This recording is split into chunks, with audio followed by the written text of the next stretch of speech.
আমি যদি আমার ছেলেকে আমার কেমিক্যাল যুক্ত আম দিতে না পারি তাহলে আমার কাস্টমারকে আমি কিভাবে পারি? বাজারের দিকে খেয়াল করলে বাজারে প্রচুর আমের আমদানি আছে এবং দামটাও মোটামুটি সাধ্যের মধ্যে, কিন্তু ঈদের কারণে আমরা একটু অনলাইনে ব্যবসায়ীরা আগের মতো আর সেলটা পাচ্ছি না।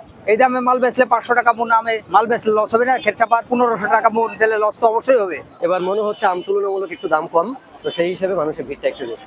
আমরা সাধারণত অনলাইনে আম বিক্রি করি এবং সরাসরি আমরা বাগান থেকে কাস্টমারের বাড়ি পর্যন্ত পৌঁছে দিই, এবং এইটা আমাদের পক্ষে সম্ভব হয় শুধুমাত্র কুরিয়ারের মাধ্যমে।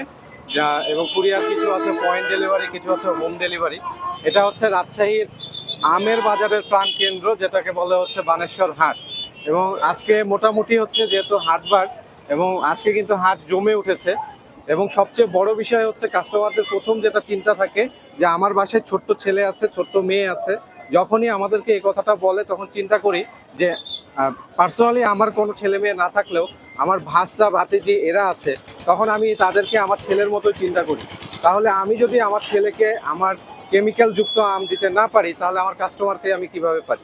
যে এখন আমাদের অনলাইনে আমের ব্যবসার একটা সর্বোচ্চ সময়, যে সময়টা আমরা সর্বোচ্চ আম বিক্রি করে থাকি প্রতি বছর, কিন্তু এই বছর ঈদের কারণে আসলে অনলাইনের বেচাকেনাটা একটু কম, যেহেতু ঈদে সকল ঢাকাবাসী আর কি সবাই নিজ নিজ গ্রামের বাড়িতে যাত্রা শুরু করে দিয়েছে, বা কয়েকদিনের মধ্যে আর কি ঢাকা এখন দেখা যাচ্ছে ফাঁকাই হয়ে যাবে।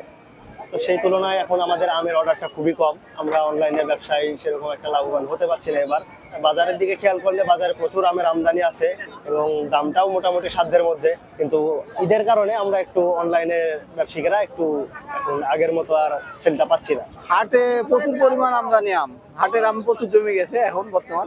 যে পরিমাণ আম, এই পরিমাণ যদি ঈদের মধ্যে আসতে থাকে আমের দাম আরো কমবে। আম নিতে নিতে দেখেন আম একটু আমদানি হলে আর টানে না, না টানাতে প্রচুর লস। এই লস কেটা নিবে? কিস্তি ঢোকা ছাড়া কোনো গতি নাই। কিস্তির উপরে যে টাকাগুলো লিখছে এগুলো নদী ঢোকাবে না। যে আম কোম্পানি আপনার 800 টাকা রেট দিয়ে একটু আমদানি হলেই মনে করেন যে 500 টাকা বোন, তাহলে কি করে হয়? ওর কথা ওরা রাখে না।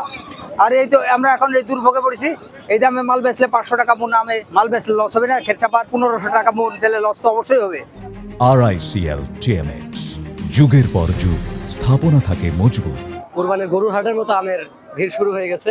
গরমের মধ্যে মানুষ এত মধুমাস বলে যাকে, সে মধুমাসের যেটা প্রচলন, সেই প্রচলন ধরেই মানুষ আসলে আম কিনতেছে প্লাস খাচ্ছে। এবার মনে হচ্ছে আম তুলনামূলক একটু দাম কম, তো সেই হিসেবে মানুষের ভিড়টা একটু বেশি। উত্তরবঙ্গের সবচেয়ে বড় হাট আমাদের বানেশ্বর হাট, এবং আমের সিজনে আমটি খুবই সুপরিচিত। এই হাটটি খুবই সুপরিচিত, সারা দেশের মানুষ এখানে আম কিনতে আসে। কিন্তু এবার ঈদুল আজহা এবং আমের সিজন একসাথে হওয়াতে এখানে প্রচুর যানজট হচ্ছে। একই সাথে পাশে আমরা দেখছি কোরবানি ঈদ উপলক্ষে গরুর হাটও বসেছে। তো সবকিছু মিলে এই রোডটি খুবই যানজটপূর্ণ থাকে। সেই বিষয়টি মাথায় রেখে আমরা আমের হাটটি বানেশ্বর টু চারঘাট রোডে স্থানান্তর করেছি, যার ফলে আমরা এই কয়েকদিনে দেখতে পাচ্ছি মোটামুটি স্বস্তির সাথেই মানুষজন এই ঢাকা টু রাজশাহী যে হাইওয়ের বানেশ্বর অংশ মানুষ পার হতে পারছে, এবং মানুষ স্বস্তিতেই তাদের ঈদ যাত্রা উপভোগ করছে। সাধারণ মানুষ, আম চাষি, আম ব্যবসায়ী সকলের নিরাপত্তার জন্য আমাদের হাইওয়ে পুলিশ অ্যাক্টিভ আছে, আমরা সার্বক্ষণিক যোগাযোগ করছি।